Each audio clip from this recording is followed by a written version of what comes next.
Hello everyone, this is Shannon from That's So Po, and today I'm doing week 15 of my 2023 reads.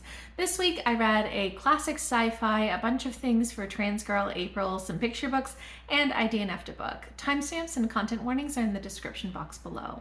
First, I read Nova by Samuel R. Delany, which is a classic sci-fi from the 1960s.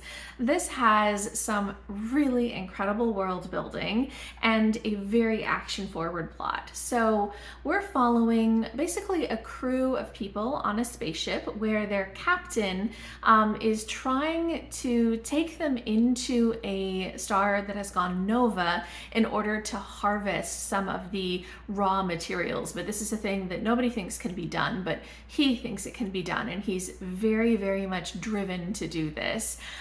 This is sort of an epic tale, a battle between this captain and one of his rivals. It's a tale of the different members of the crew, and sort of especially focusing on this younger crew member, Mouse, who also is a musician. It has really just fantastical world building. I think Delany is such an incredible creative mind when it comes to the way that he builds worlds. It's almost like a fever dream at times, a little hard to follow, but also just so impressive in the creativity and this idea of the future. And it has all of this stuff about economics and politics and, family betrayals and all sorts of things. I really loved the imagery in this. I really loved also the dialogue. Delany has this really impressive way of writing overlapping dialogue that's just so dynamic and really immersive, even if you don't fully understand what's going on.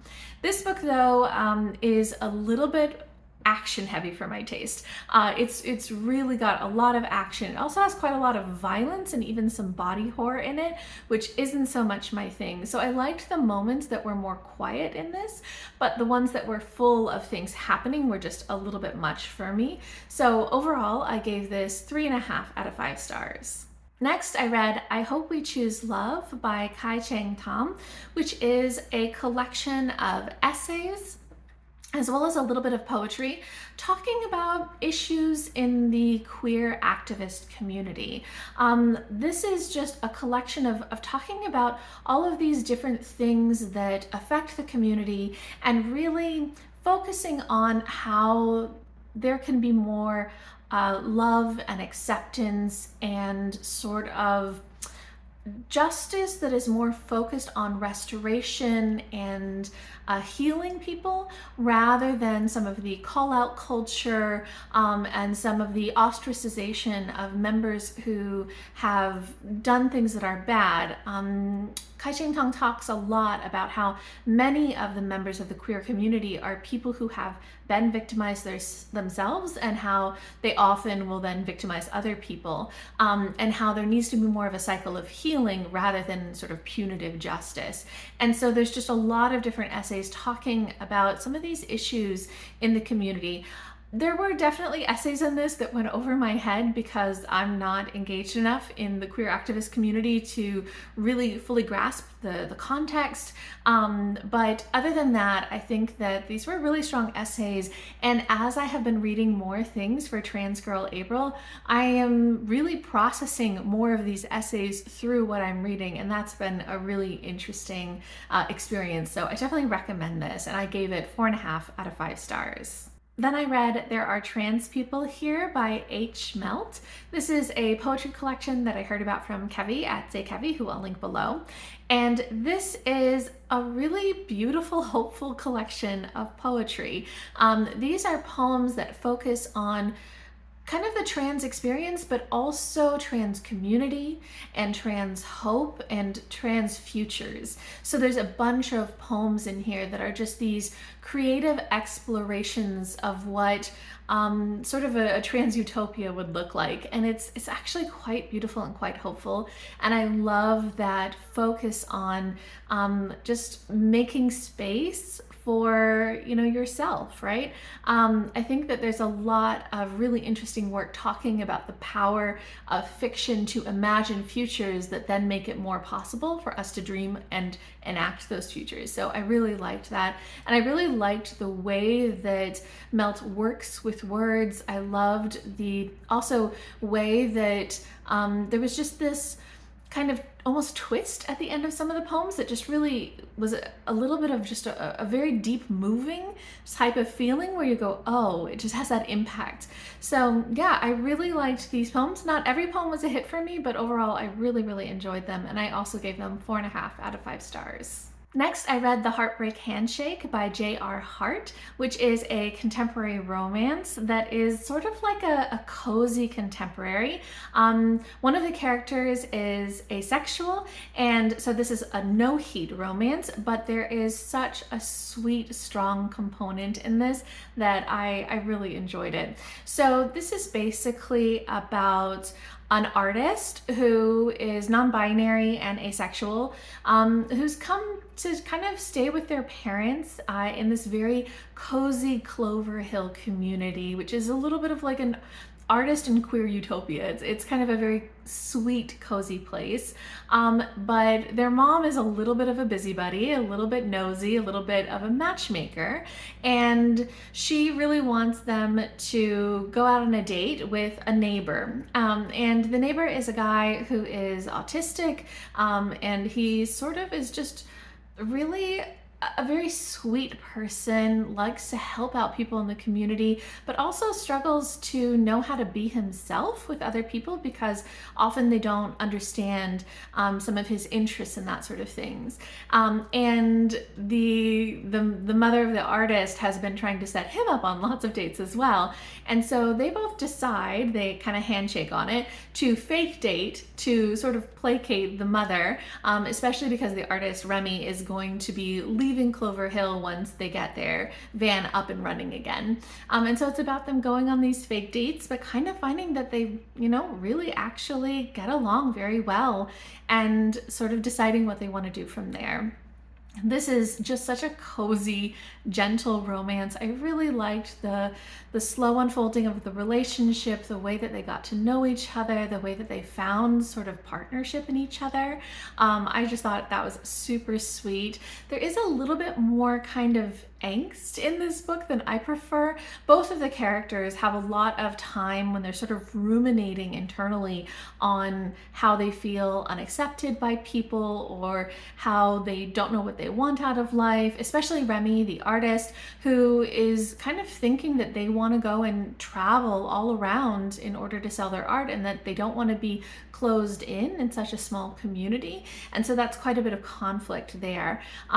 So that part didn't work for me, but everything else in this really did. It's a very sweet story. I gave it 4.5 out of 5 stars, and I'd recommend it if you guys are looking for a very sweet contemporary romance. Then I read some picture books by María José Ferrada. I've been working through all of her back catalog. The first was My Neighborhood, which was illustrated by Ana Penyas and translated from Spanish by Kit Maude. So this is about an older woman and is just following through her day as she's going to different parts of her neighborhood, you know, getting her hair done, seeing the doctor, these sorts of things. And it's just a very gentle story about her life, but also just really focusing on some of the issues that older women are going to experience in their days. I think the illustrations were really fun in this, and it was just a sweet book, so I gave it 4 out of 5 stars. The other book was Swimmers, which was illustrated by Mariana Alcántara and translated from Spanish by Kit Maude as well. So this I thought was such a really whimsical, slightly surreal picture book.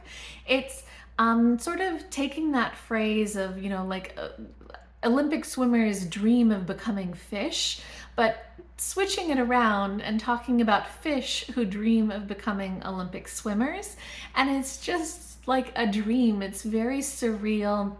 It's got these really cool illustrations that are, again, just a little bit surreal with some pops of neon color that I thought was super cool. This was just such a fun read. I like things that are very surreal and ridiculous, so this really worked for me, and I gave it 5 out of 5 stars. And then I did DNF one book, which was World Running Down by Hess. So this is a new release, sort of dystopian, post-apocalyptic style story where we follow Valentine, who is a scavenger, and he also has a partner, a woman who kind of helps him with these scavenge runs, and they live on the fringes of society, doing runs to kind of get hard to get access items and delivering them to people and getting money. But they live near Salt Lake City, which is sort of a little bit of a utopia, although it's very walled off and people can't get in easily. But in Salt Lake City, you know, everybody has healthcare, they have housing, they have everything that they need. And Valentine really wants to get in there because he needs access for medication and just safety. And he gets the opportunity, along with his partner, to get citizenship through doing kind of a scavenging run for some missing androids. But along with that comes an AI who is stuck in an android body that they start to kind of like have a little bit of a relationship with. So this, I think, has really cute romance, by the way, some really excellent world building, but I found that the angst and drama in this was just a little bit high for me. So I got through 38% of this before I was like, you know, I think this is just a little bit much for me. There's quite a lot of angst for Valentine. He's going through just a lot of those issues of being a trans man, frustrated by the way that people are treating him, and also just worry about kind of how to build relationships and how to get what he wants in life. There's also a little bit of heavy-handed world building in this, where there are a lot of trans issues that are tackled in this, but it feels like we have certain scenes that are just there to demonstrate a specific trans issues. So dead naming or using bathrooms or these sorts of things, where it didn't feel as cohesive in terms of storyline, and it felt more like it was specifically designed to address that, and it kind of kept bringing me out of the story. Not that they're not things that should be addressed in these books. I think that's really good, but it just was a little heavy-handed for me. But I think maybe for somebody who hasn't read much about trans issues, that could actually be really fascinating and helpful and that sort of thing. So just a little bit more angst and drama than I like, and a little bit heavy world building, but it still was kind of a cool world. The romance was really like a very gentle, sweet thing that was developing, and I think there were going to be quite a few interesting social issues that were going to be discussed later on in the book. So yeah, definitely not a bad book, just not quite for me, so I DNF'd it. Okay, so that is everything that I read and DNF'd this week. If you guys have read any of these, you're interested in them, you want to share thoughts, or if you want to tell me what you've been reading this week, I'd love to hear from you. Just leave me a comment down below.